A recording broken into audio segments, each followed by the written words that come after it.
you really need to get a hold of your salesperson, and you need to ask your salesperson to give me a call. Because if you've entered into a specific agreement with them, it goes against our code of conduct. And the last thing I would ever want to do after being in the business X amount of years is to break code of conduct or not respect other salespeople in the industry.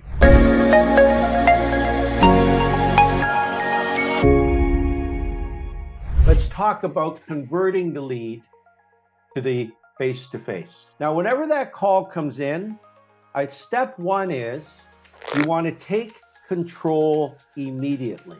Step two then is, and this is going to be used if what comes up on your cell phone or what comes up on your office phone that it reads private number or number not available.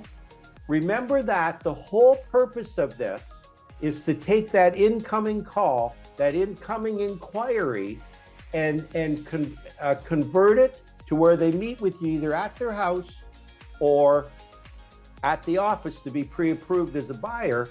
But we need to have their name and phone number at the least, and really, if you can, their email address. Step three then is we're going to move to separate the looker from the buyer. And what will happen is after you get their name and phone number, you're going to put them on hold. Say, okay, great, thank you for that. Could you hold for a moment, please? Let me gather that information. Then you're going to come back. You maybe wait 10 seconds. Don't push the envelope too much. And you come back with something like this. Hey, Mr. Soprano, I've asked my assistant to bring me that file. It was just being updated in our system, and it'll only take us a minute, but may I ask you a couple of questions that'll save us both some time. So may I ask you a couple of questions? Then you want to move to what I call the qualifying questions game. And the questions would be like this. Mr. Soprano, let me ask you something. What was it about that particular house that interested you? What was it about that particular ad on the internet when you read my listing? Or what was it about the particular information on Realtor.com or Realtor.ca that interested you?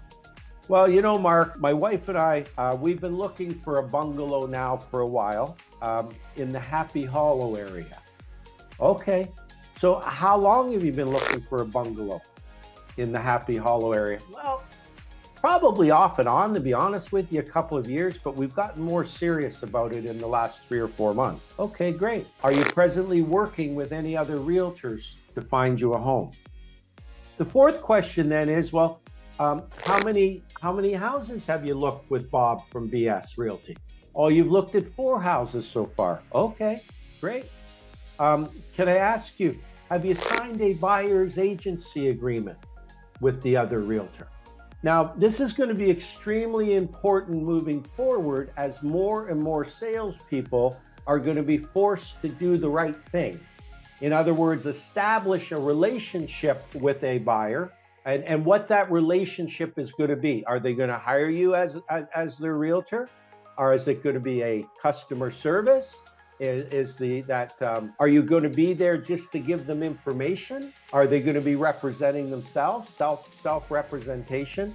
So you need to know, and if they do have a relationship with the other realtor, then and they've signed a buyer agency agreement, then you must respect that, gang. And you must explain to them at that time, you know what, Mr. Soprano, I'd be happy to give you more information, but the truth is, sir, because you've signed a buyer agency agreement, you should really have your salesperson contact me. Now, don't be surprised if you hear stuff like this. Well, they told me to call around and get information, and once I found something they were interested, we're to call them and they're going to show it. Or they're away at the lake this weekend, so they told us if there's anything interesting, you got to find out a bit about it. And but if you are interested, you call us. So, and that's not uncommon in our business. It's not right, but it's not uncommon. So if they have signed a buyer's agency agreement, then you need to express to them, well, you really need to get a hold of your salesperson, and you need to ask your salesperson to give me a call. Because if you've entered into a specific agreement with them, it goes against our code of conduct.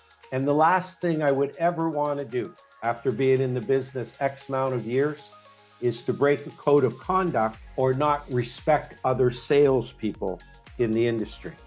But if they say to you, no, we haven't signed anything, they haven't asked us to sign anything. They showed us some houses, but no, I haven't signed any agency agreement with them.